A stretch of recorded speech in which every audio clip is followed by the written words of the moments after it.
Bien.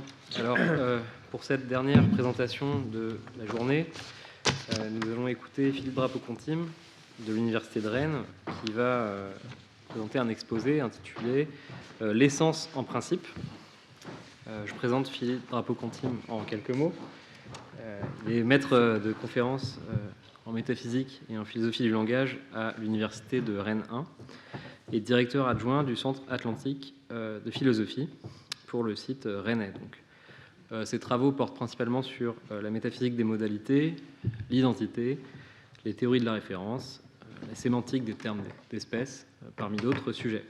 Il a publié un ouvrage, Kripke, Références et modalités, en 2005 au PUF, et deux autres ouvrages, Qu'est-ce que l'identité chez Vrin en 2010, puis un livre qui s'intitule Modal Matters chez Quimet en 2012. Voilà. Merci beaucoup à Claudine Tiercelin, Jean-Baptiste Guillon et Alexandre Desclos pour l'organisation de ce colloque et puis aussi pour l'invitation. Donc il y a un handout qui est en train de circuler, qui est assez roboratif, mais je crois que ça va être plus simple pour me suivre. Alors, donc l'essence en principe. Donc depuis le milieu des années 1990, une nouvelle conception de l'essence a fait son apparition, ou plutôt sa réapparition, sous la plume d'auteurs tels que Kit Fine, Jonathan Lowe, Bob Hale ou Gideon Rosen. Selon cette conception, le concept d'essence est un concept prémodal, au sens où, premièrement, l'essence ne peut pas être réduite à la nécessité d'errer, c'est-à-dire à l'idée de propriété nécessaire d'un objet. Deuxièmement, l'essence prime sur la nécessité. C'est l'essence qui doit analyser ou fonder la nécessité et non l'inverse. Alors, dans mon exposé, je tiendrai pour acquis que le concept prémodal d'essence est viable, et je me concentrerai sur le second point, qui est de savoir si l'essence peut fonder le nécessaire et le possible au sens métaphysique de la modalité. Et pour ce faire, je commencerai par esquisser une logique de l'essence, et je ferai valoir qu'on ne peut pas déduire la logique du nécessaire à partir de la logique de l'essence, à moins d'accepter un certain principe de fondation. Et ce principe stipule que tout énoncé qui est vrai nécessairement doit être vrai en vertu de l'essence d'une chose ou d'une autre.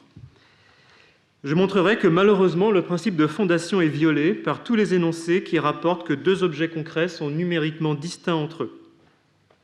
Je tâcherai de montrer en effet que dans ce genre de cas, les énoncés de distinction sont vrais nécessairement, sans pour être vrais en vertu d'une essence.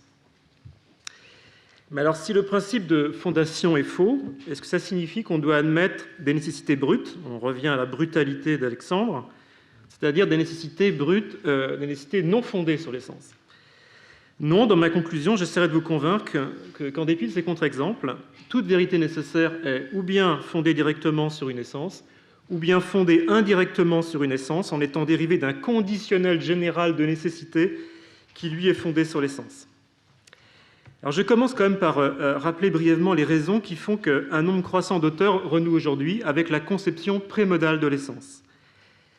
Jusqu'au milieu des années 1990, la définition modale de l'essence faisait plus ou moins consensus. Selon cette conception, l'essence est définie en termes de nécessité d'errer. Une propriété P est dite essentielle à un objet, A, si et seulement si A possède P nécessairement. Autrement dit, si dans tous les mondes possibles où A existe, A possède la propriété P. Malheureusement, comme l'a montré Kit Fine, la définition modale de l'essence conduit à des attributions erronées d'essence. Considérons en effet deux objets numériquement distincts entre eux, quelconques, par exemple Socrate et Darius. En vertu du théorème de la nécessité de la distinction, qui est un théorème de logique modale, si Socrate est actuellement distinct de Darius, alors ils sont nécessairement distincts entre eux. Ils n'auraient pas pu être le même homme dans un monde possible. Il s'ensuit que dans tous les mondes possibles où Socrate et Darius existent, Socrate possède la propriété d'être distinct de Darius. En vertu de la définition modale de l'essence, on devrait donc conclure que cela fait partie de l'essence de Socrate que d'être distinct de Darius. Et on devrait bien sûr étendre cette conclusion à la foule d'objets actuels dont Socrate est numériquement distinct. Donc il ferait partie de l'essence de Socrate d'être distinct de Darius, bien sûr, mais aussi d'être distinct de Louis XIV, de Madonna, du mont Everest, du nombre 5, de n'importe quel neutrino existant dans l'univers. Ce qui est absurde. Ça fait sans doute partie de l'essence de Socrate d'être un homme, un organisme ou une personne, au choix, Mais la nature de Socrate n'enveloppe pas de références singulières à des objets qui sont sans rapport avec ce qui fait que Socrate est ce qu'il est. On en conclut que la notion d'essence est une notion dont le grain est trop fin pour être analysé en termes de nécessité ou de possibilité, et a fortiori en termes de monde possible. Donc, des auteurs comme Kit Fine, Jonathan Lowe, Bob Hale ou Gideon Rosen suggèrent donc aujourd'hui de revenir à une notion prémodale d'essence dans une veine qui se veut aristotélicienne. Il faut, selon eux, concevoir l'essence non plus en termes modaux, c'est-à-dire comme les propriétés nécessaires d'un objet sans lesquelles il ne pourrait pas exister, mais il faut concevoir l'essence en termes d'identité et d'explication et renouer avec la vénérable conception de l'essence qui en fait la définition réelle d'une chose. L'essence comme ce qui fait qu'une chose est ce qu'elle est. Alors évidemment, il y aurait beaucoup à dire sur les critères qu'on utilise ici pour trier entre les propriétés nécessaires qui font partie de l'essence d'un objet et celles qui n'en font pas partie mais qui en découlent seulement. Mais faute de temps, je laisse ce point de côté car c'est un autre point que je voudrais examiner aujourd'hui. En effet, les amis de l'essence, comme Fine, Lowe, Hale, et il y en a d'autres dans la salle, ne cherchent pas seulement à développer une théorie non modale de l'essence.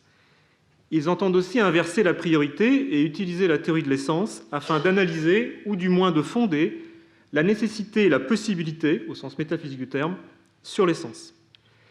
Et on en a besoin car, de l'avis général, la métaphysique modale, dans son état actuel, est en manque de fondement. Entre autres, le métaphysicien des mondes possibles nous dit par exemple que Socrate est nécessairement une personne, car Socrate est une personne dans tous les mondes possibles où il existe. Mais évidemment se repose la question du pourquoi. Pourquoi au juste Socrate est une personne dans tous les mondes possibles? Est-ce que c'est un fait métaphysique brut, une sorte de coïncidence cosmique étendue à l'espace des possibilités? Pourquoi est-ce que l'espace des possibilités n'inclut-il pas un scénario où Socrate est un arbre ou une pierre? Alors, on répondra que l'espace des possibilités est ainsi fait parce que le métaphysicien travaille sur l'ensemble des mondes métaphysiquement possibles. Et qu'un monde métaphysiquement possible, ce n'est pas seulement un monde logiquement possible, c'est-à-dire un monde dont la description est compatible avec les vérités logiques et conceptuelles, mais c'est un monde dont la description est censée être aussi compatible avec la nature des choses, d'où l'adverbe métaphysiquement. D'accord, mais qu'est-ce qu'on entend exactement par compatible avec la nature des choses? Si par nature d'une chose, on entend l'essence au sens modal, c'est-à-dire définie par une quantification sur les mondes possibles, alors caractériser les mondes comme étant métaphysiquement possibles est complètement circulaire. Et pour sortir du cercle, on a donc besoin d'un concept prémodal d'essence ou de nature qui contraigne du dehors l'espace des mondes possibles, ce qui revient à fonder la nécessité sur l'essence. Alors, lorsqu'on veut fonder la nécessité sur l'essence, il faut non seulement s'assurer que les propriétés formelles de l'essence sont compatibles avec celles de la nécessité, mais il faut encore montrer que les propriétés de l'essence sont suffisantes pour dériver toutes les vérités logiques concernant le nécessaire et le possible au sens métaphysique. Et il y en a beaucoup, à savoir l'axiome T de factivité de la nécessité, le principe K de distributivité de la nécessité, l'axiome de Brouwer, la thèse de la nécessité de l'identité, l'axiome S4 d'itération de la nécessité, et j'arrête de vous marteler avec ça. Bref, la question est, est-ce qu'on peut dériver la logique du nécessaire à partir de la logique de l'essence? Et pour y répondre, il faut déjà avoir une certaine idée de ce que pourrait être la logique de l'essence. Alors pour ce faire, j'introduirai un opérateur d'essence à la suite de Kit Fine et surtout de Bob Hale, dont j'emprunte ici le formalisme. Cet opérateur est de la forme « il est vrai en vertu de l'essence de A que P », où A est une constante singulière désignant une certaine entité ou chose, et où P est un énoncé décrivant une propriété faisant partie de l'essence de la chose concernée, au sens prémodal d'essence ou de nature dont j'ai parlé plus haut. Donc, en bas de la page 1 de Handout, je représente l'opérateur d'essence au moyen d'un carré noir indicé par une constante singulière. Et désormais, lorsqu'un énoncé peut être enchâssé véridiquement par l'opérateur d'essence, je dirais que cet énoncé est une vérité essentielle, c'est-à-dire un énoncé qui est vrai en vertu de l'essence d'une chose. Donc, à titre d'exemple, vous trouverez formalisé, donc toujours en bas de la page 1 de Handout, l'énoncé « il est vrai en vertu de l'essence de Socrate que Socrate est une personne », ou l'énoncé « il n'est pas vrai en vertu de l'essence de Socrate que Socrate soit distinct d'Arius ». Et comme pour les opérateurs modaux, j'introduirai un deuxième opérateur essentialiste, qui est le dual de l'opérateur d'essence, et que j'appellerai l'opérateur de compatibilité, et que je note au moyen d'un losange noir en haut de la page 2 du handout. Donc une formule du type losange noir indicé A suivi de l'énoncé P signifie « il n'est pas vrai en vertu de l'essence de A que non P ». Autrement dit, il n'est pas exclu par l'essence de A que P, il est compatible avec la nature de A que P. Enfin, et c'est là un point crucial lorsqu'on veut fonder la nécessité sur l'essence, on peut quantifier existentiellement et universellement sur les indices des opérateurs essentialistes, et on obtient alors des formules comme « il y a quelque chose dont l'essence fait que P », et d'autres formules quantifiées du même genre que vous trouvez en haut de la page 2 du handout. Alors évidemment, ça soulève la question, quel genre de choses exactement sont désignées par les indices des opérateurs essentialistes? Donc, comme Bob Hale, je ne formulerai aucun réquisit particulier pour être une entité admissible, mis à part celui d'avoir des conditions d'identité.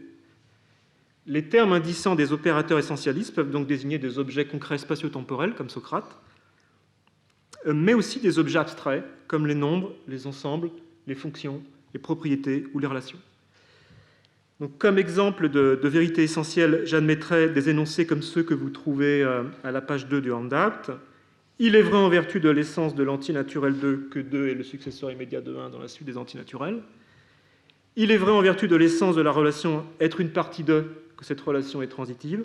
Ou encore, il est vrai en vertu de l'essence de la fonction logique de l'implication matérielle que toute instance du Verum sequitur ad colibet, si P alors si Q alors P, est vrai.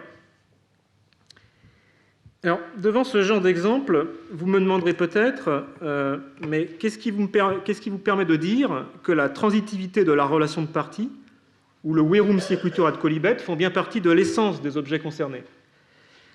Pourquoi ce ne serait pas plutôt de simples propriétés nécessaires, c'est-à-dire des propriétés qui découlent de vérités essentielles, mais qui restent néanmoins extérieures à l'essence? Alors, tout dépend de l'axiomatique choisie. Je tiendrai en effet ici pour acquis que les axiomes sont les définitions implicites des relations ou des fonctions dont ils décrivent les propriétés, et dans cette mesure, ces propriétés font partie de leur essence. Par exemple, si comme Lukasiewicz, on choisit de faire du Verum sequitur ad colibet, le VSQ pour faire court, l'un des axiomes gouvernant l'implication matérielle, alors toute instance du VSQ sera une vérité essentielle à propos de l'application matérielle. Mais le point important, c'est qu'il faut garder en tête que ce que les axiomes définissent implicitement, ce ne sont pas les symboles qu'ils contiennent, comme la flèche ou l'implication inversée de Peano, mais ce sont les entités elles-mêmes que ces symboles représentent, c'est-à-dire la fonction logique de l'implication qu'on peut indifféremment représenter par la flèche ou par le symbole de Peano. Donc ici, les axiomes sont donc des définitions réelles et non pas des définitions nominales. Dire qu'une instance du VSQ est vraie en vertu de la nature de l'implication matérielle ne revient donc pas du tout à dire que cette instance serait vraie en vertu de la signification conventionnelle qu'on attribue au symbole de la flèche. Il ne s'agit pas du tout ici de réactiver le vieux slogan du « vrai en vertu de la signification » ou de « vrai par convention » que je rejette ici pour les raisons familières invoquées par Quine. Enfin, dernière précision concernant l'opérateur d'essence, l'opérateur peut recevoir plusieurs indices, car il existe aussi ce qu'on peut appeler des vérités essentielles conjointes, c'est-à-dire des énoncés qui sont vrais non pas en vertu de l'essence d'une seule chose, mais en vertu des essences conjointes de plusieurs choses. Donc, considérons par exemple l'énoncé disjonctif 1 que vous trouvez en bas de la page 2 du handout. Socrate est une personne, où il pleut à Paris le 2 octobre 2018. Remplacé par il est nuageux à Paris le 2 octobre 2018, ok, pour rendre ça vrai. L'énoncé 1 est nécessairement vrai, car son membre de gauche est nécessairement vrai. L'ami les essences aimerait fonder la nécessité de 1, mais dans ce cas présent, ce n'est pas possible si on considère les essences isolément. En effet, l'énoncé 1 ne peut pas être vrai en vertu de l'essence de Socrate, car la description de l'essence de Socrate n'inclut pas de référence à la météo parisienne. De même, l'énoncé 1 ne peut pas être vrai en vertu de l'essence de la fonction logique de la disjonction, car rien dans la nature de la disjonction ne garantit qu'au moins l'un des deux membres de 1 est vrai. En revanche, on peut dire que l'énoncé 1 est vrai en vertu des essences conjointes de Socrate et de la disjonction. Pourquoi ? Parce que, premièrement, le membre de gauche, c'est-à-dire l'énoncé « Socrate est une personne », est vrai en vertu de l'essence de Socrate, Et deuxièmement, l'essence de la disjonction garantit que l'énoncé disjonctif est vrai à partir du moment où l'un de ces deux membres est vrai.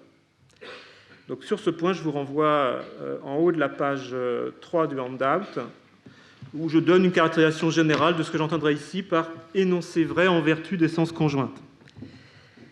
Alors, maintenant qu'on a introduit l'opérateur d'essence, voyons à quoi peut ressembler une logique de l'essence afin de savoir si une telle logique permet de dériver la logique du nécessaire au sens métaphysique. Alors, pour fonder la logique du nécessaire et du possible sur la logique de l'essence, il nous faut, premièrement, une liste d'axiomes ou de règles d'inférence gouvernant l'opérateur d'essence, et deuxièmement, un ou plusieurs principes ponts qui connectent la nécessité, l'essence à la nécessité, et qui, une fois combinés aux axiomes de l'essence, permettent de dériver toutes les thèses de la logique du nécessaire et du possible. Donc je formule, page 3 du handout, un premier axiome qui exprime la factivité de l'opérateur d'essence. Cet axiome dit que s'il est vrai en vertu de l'essence d'une chose A que P, alors il est le cas que P. Et je l'appellerai T étoile, car c'est l'analogue de l'axiome T de la logique modale. Et il tire sa justification tout simplement du fait que le concept de « être vrai en vertu de l'essence de » exprime une manière dont un énoncé est vrai, ce qui implique a fortiori que l'énoncé est vrai. Je me donne ensuite un deuxième axiome, l'axiome de distributivité de l'opérateur d'essence à l'égard de l'implication essentielle, axiome que j'appellerai K étoile, car c'est l'analogue de l'axiome K de la logique modale. K étoile dit que si P implique Q en vertu de l'essence d'une chose A, alors si l'antécédent P est vrai en vertu de l'essence d'une chose B, alors le conséquent Q est vrai en vertu des essences conjointes de A et de B. Je passe sur la règle, l'autre règle, parce que, faute de temps, je n'ai pas envie de m'appesantir ici sur les axiomes, ni sur leur justification, car je voudrais en venir tout de suite à un point névralgique, à savoir le statut des axiomes dans lesquels les opérateurs essentialistes sont itérés. En effet, sans ce genre d'axiome, on ne peut pas dériver les axiomes modaux itératifs, comme l'axiome de Brouwer ou l'axiome S4, dont parlait Pierre Saint-Germier tout à l'heure. Or, c'est là que les difficultés commencent. Est-ce que ça a un sens d'itérer les opérateurs essentialistes, d'itérer l'essence, si vous voulez? Je soutiens que oui. Il me semble qu'il y a au moins un axiome itératif qui est intuitivement valide. Il s'agit de l'axiome que j'appellerai S4 étoile, car c'est l'un des analogues de l'axiome S4. S4 étoile dit que si P est vrai en vertu de l'essence d'une chose, A, alors il existe quelque chose dont l'essence fait que P est vrai en vertu de l'essence de A. En somme, là où S4 dit qu'une vérité nécessaire est nécessairement nécessaire, S4 étoile dit qu'une vérité essentielle est essentiellement essentielle. Alors, pour plaider la cause de S4 étoile, je partirai de l'exemple de l'eau, l'exemple préféré des métaphysiciens. Nous savons que ça fait partie de la nature de l'eau que d'avoir pour formule moléculaire H2O. Mais ceci n'est pas un fait essentiel brut, car on peut repousser plus loin l'explication et se demander mais comment, qu'est-ce qui fait que la formule H2O fait partie de la nature de l'eau? Comment le savons-nous? Nous le savons en vertu de 3 connaissances préalables. Premièrement, nous avons découvert empiriquement que l'eau est composée de molécules de H2O et non de molécules de HO, comme on l'envisageait jusqu'en 1901. Deuxièmement, nous savons que la nature de l'eau, c'est d'être une substance. Et troisièmement, nous savons qu'en général, la nature d'une substance repose dans sa structure microphysique, et plus précisément ici dans sa formule moléculaire, généralité connue parfois sous le nom de principe micro-essentialiste. Donc concentrons-nous sur ce principe micro-essentialiste. Ce principe dit en fait que la catégorie d'être une substance détermine non pas l'essence particulière de ces instances, par exemple pour l'eau le fait d'être du H2O plutôt que d'être du HO, mais le type d'essence de ces instances. Par exemple pour l'eau, le fait que c'est sa formule moléculaire, quelle qu'elle soit, qui lui est essentielle, et non pas ses propriétés phénoménales. Dans la logique de l'essence, le principe micro-essentialiste est donc une vérité essentielle générale qu'on peut formaliser, comme je le fais donc à la page 3 du handout, plutôt en bas.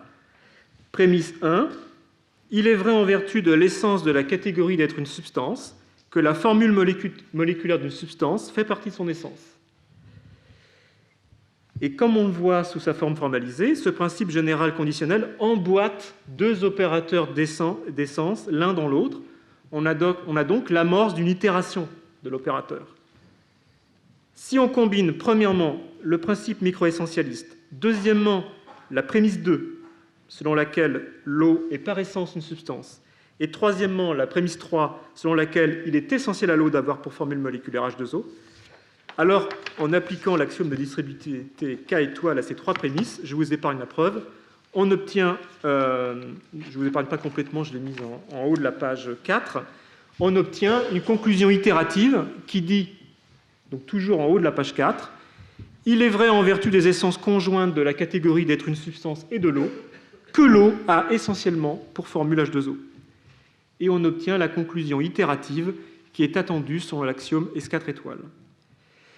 Le point important, au-delà de l'exemple, c'est qu'on peut s'attendre à ce que ce type d'itération vaille pour toutes les entités, et pas simplement pour l'eau ou les substances chimiques. En effet, on peut arguer que chaque entité a une essence dont le type est fixé par sa catégorie, c'est-à-dire la sorte la plus générale sous laquelle tombe cette entité. Et ça fait partie de l'essence d'une catégorie que de fixer le type d'essence possédée par ces instances.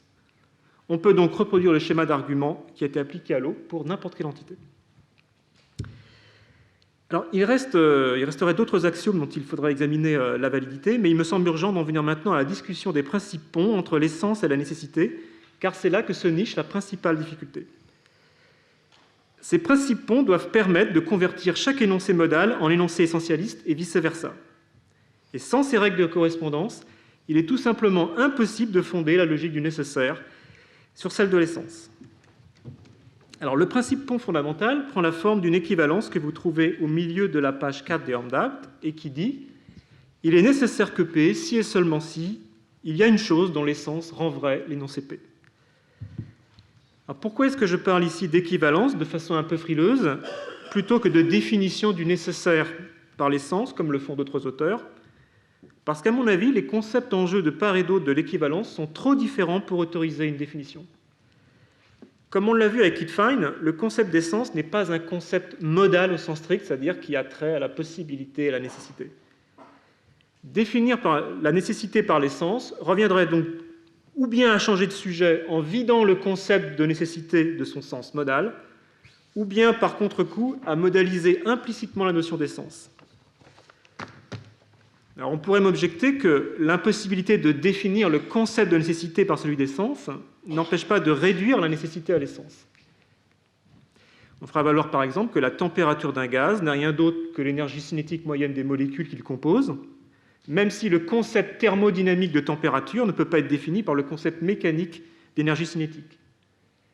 De même, on pourrait arguer qu'un fait de nécessité n'est rien d'autre qu'un fait d'essence, tout en reconnaissant que le concept de nécessité ne peut pas être défini par le concept d'essence. Mais même cette dernière position me paraît à la fois inutilement risquée et surtout incompatible avec le projet même de fondation ou de grounding que les amis de l'essence entendent mener à bien. En effet, la relation de fondation est, comme on l'a rappelé ce matin, irréflexive. Un fait ne se fonde pas lui-même. Donc, si l'on affirme, comme beaucoup le font, que l'essence fonde la nécessité, alors on doit dire aussi que les faits de nécessité sont distincts des faits d'essence, raison pour laquelle je m'en tiendrai ici à simplement la thèse d'équivalence. Alors, ce point étant clarifié, on peut décomposer l'équivalence en deux principes ponts. Le premier, que j'appellerai le principe de nécessité de l'essence, dit que si P est vrai en vertu de l'essence d'une chose, alors il est nécessaire que P. Autrement dit, toute vérité essentielle est une vérité nécessaire. Ou de façon équivalente, ce principe dit que ce qui est métaphysiquement possible doit être compatible avec toutes les essences. Alors, le principe de nécessité de l'essence est central pour le projet qui nous occupe, car ce principe dit que l'essence génère de la nécessité, qu'elle est une source de nécessité, ce qui est une condition nécessaire, mais non suffisante, on le verra, pour fonder la nécessité sur l'essence. Or, quelle raison avons-nous d'accepter ce principe? Selon moi, le principe est vrai, car il est lui-même fondé sur une essence, à savoir l'essence de la propriété d'être métaphysiquement possible. Comme j'ai dit plus haut, l'idée de possibilité métaphysique, à la différence des autres notions de possibilité, enveloppe avec elle l'idée d'un possible qui est contraint par la nature des choses, c'est-à-dire d'un possible compatible avec toutes les essences. Cette condition contraignante n'épuise pas la définition de la possibilité métaphysique, mais ça rentre dans son essence. Le principe de nécessité est donc un énoncé qui est valide en vertu de l'essence de la possibilité métaphysique. Venons-en maintenant au second composant de la thèse d'équivalence, car c'est là que tout va se corser. Il s'agit du principe converse du principe de nécessité. Donc c'est un principe que j'appellerais le principe de fondation. Il dit que s'il est nécessaire que P, alors P est vrai en vertu de l'essence d'une chose. Autrement dit, toute vérité nécessaire est une vérité essentielle. Combiné au principe de nécessité, le principe de fondation revient à dire que l'essence n'est pas seulement une source de nécessité, mais plus encore qu'elle est la seule source de nécessité. Le principe exclut donc qu'il y ait des nécessités brutes, c'est-à-dire des énoncés qui seraient nécessairement vrais, mais qui ne seraient pas vrais en vertu d'une essence. Ou autrement formulé en termes de possibilité, le principe de fondation revient à dire que tout ce qui est compatible avec l'essence est forcément possible. Une sorte de principe de plénitude. Rien de ce qui est permis par l'essence ne peut être impossible. Et on en arrive maintenant à la question cruciale. Est-ce que le principe de fondation est défendable ? Malheureusement non, car comme je vais tenter de le montrer, il existe un grand nombre de nécessités brutes, c'est-à-dire de vérités nécessaires, mais non essentielles. Ces nécessités brutes sont générées par tous les cas dans lesquels deux objets concrets sont numériquement distincts l'un de l'autre.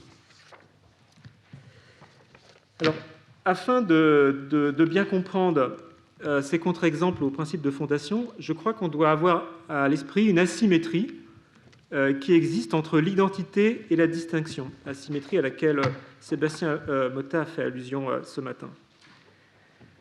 On sait que la nécessité de l'identité est un théorème de logique modale. Cette thèse dit que si A est identique à B, alors nécessairement A est identique à B. Si A et B sont les désignateurs rigides. Donc soit par exemple l'énoncé d'identité Romain Gary et Émile Ajar, à partir du moment où les deux noms propres figurant dans l'énoncé d'identité sont actuellement coréférentiels, dans le monde actuel, ils font référence au même objet, et qu'ils sont les désignateurs rigides, alors l'identité de Gary et d'Ajar est nécessaire. Gary n'aurait pas pu ne pas être Ajar. Or, d'après le principe de fondation, si cette identité est une vérité nécessaire, alors elle doit aussi être une vérité essentielle. Il doit exister une certaine chose dont l'essence fait que Gary c'est Ajar. Plus généralement, si le principe de fondation est juste, alors la logique de l'essence doit inclure la thèse de l'essentialité de l'identité qui dit que si A est identique à B, alors il y a une chose dont l'essence fait que A est identique à B. Mais quelle est cette mystérieuse chose, ou cette mystérieuse essence, qui a le pouvoir de rendre vrai l'énoncé d'identité ? La logique de l'essence nous dit que ce n'est pas l'essence particulière de l'objet A, par exemple l'essence particulière de Gary alias Ajar, mais c'est l'essence de la relation d'identité en général. En effet, en partant de la réflexivité de l'identité en général et de la loi de Leibniz, on peut prouver dans la logique de l'essence que si A est identique à B, alors il est vrai en vertu de l'essence de l'identité en général que A est identique à B. Et vous trouverez cette preuve au milieu de la page 5 du handout. Et comme Pierre Saint-Germier, je vous demande de me croire sur parole. Vous vérifierez en rentrant chez vous. Donc, de façon plus informelle, on peut arguer que la réflexivité fait partie de l'essence de l'identité, puisque la réflexivité de l'identité fait l'objet de l'un des axiomes qui définissent implicitement l'identité, le fameux principe d'identité. Il est donc vrai en vertu de l'essence de l'identité que Gary c'est Gary. Or, le fait que Gary c'est Gary n'a rien d'autre que le fait que Gary c'est Ajar, autrement décrit. Car les deux noms propres, Romain Gary et Émile Ajar, sont les désignateurs rigides de jure qui contribuent seulement par leur référent à la description des faits. Par conséquent, si l'essence de l'identité en général fait que Gary c'est Gary, alors elle fait aussi que Gary c'est Ajar, puisque c'est le même fait. Les identités nécessaires sont donc fondées sur l'essence, mais qu'en est-il à présent des faits de distinction numérique ? Il est généralement admis que la logique de la modalité métaphysique inclut l'axiome de Brouwer, et qu'à ce titre, elle compte parmi ses théorèmes la thèse de la nécessité de l'indistinction que vous trouvez en bas de la page 5 du handout, et qui dit que si A est distinct de B, alors nécessairement A est distinct de B. D'après le principe de fondation, on devrait donc s'attendre à ce que la logique de l'essence inclut la thèse analogue de l'essentialité de la distinction, qui dit que si A est distinct de B, alors il y a quelque chose dont l'essence fait que A est distinct de B. Malheureusement, c'est du moins ce que je vais soutenir, la thèse de l'essentialité de la distinction n'est pas valide. Je soutiens en effet qu'il y a un grand nombre d'énoncés de distinction numérique, pas tous, certains, qui sont des vérités nécessaires, mais qui ne sont pas des vérités essentielles.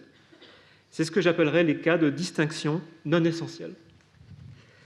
Alors, les distinctions non essentielles surviennent lorsque la distinction concerne deux objets qui sont concrets, pas les objets abstraits comme les nombres, etc., ou les ensembles, et de même catégorie ontologique.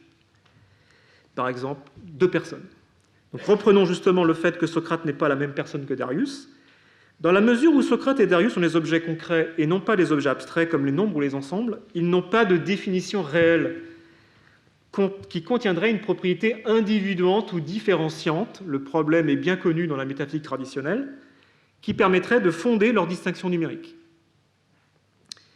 Plus généralement, ce n'est ni dans l'essence de Socrate, ni dans l'essence de Darius, ni même dans leur essence conjointe, qu'on pourra trouver le fondement de la distinction Socrate-Darius, car comme on l'a vu avec Kittfein, l'essence de Socrate n'enveloppe pas de relation à des objets qui sont sans rapport avec ce qui fait que Socrate est ce qu'il est. Mais alors, quelle essence pourrait bien fonder la distinction de Socrate-Darius? Une dernière option serait de dire que leur distinction est fondée sur l'essence de la relation d'identité en général, comme on l'a vu pour les faits d'identité, puisqu'on a vu que l'énoncé Garis et Ajar est vrai en vertu de l'essence de l'identité en général, et plus exactement en vertu de la réflexivité de l'identité. On pourrait de même arguer que l'énoncé Socrate n'est pas Darius est vrai en vertu du fait que l'identité est par définition l'unique relation qui soit exclusivement réflexive et pas simplement réflexive. C'est la relation qu'un objet entretient avec lui-même et avec rien d'autre qui soit distinct de lui. Mais cette explication ne tient pas. Ce que garantit la définition de l'identité comme relation exclusivement réflexive, c'est que c'est une relation qui est fausse quand on l'applique à des objets qui sont distincts. Mais cette définition n'explique pas pourquoi ces objets sont distincts en premier lieu. Le fait de leur distinction est présupposé par la définition de l'identité, et non pas fondé par elle. Alors on me rétorquera qu'en partant de la logique de l'essence, on doit bien pouvoir donner une preuve, d'une manière ou d'une autre, que toute distinction est fondée sur l'essence de l'identité. Et en effet, on a vu plus haut que dans la logique de l'essence, on pouvait déduire la thèse de l'essentialité de l'identité. Est-ce qu'on ne pourrait pas alors déduire de la même façon la thèse de l'essentialité de la distinction, par exemple en prouvant que si A est distinct de B, alors il est vrai en vertu de l'essence de l'identité en général que A est distinct de B? Non, car là encore, il y a une asymétrie entre l'identité et la distinction.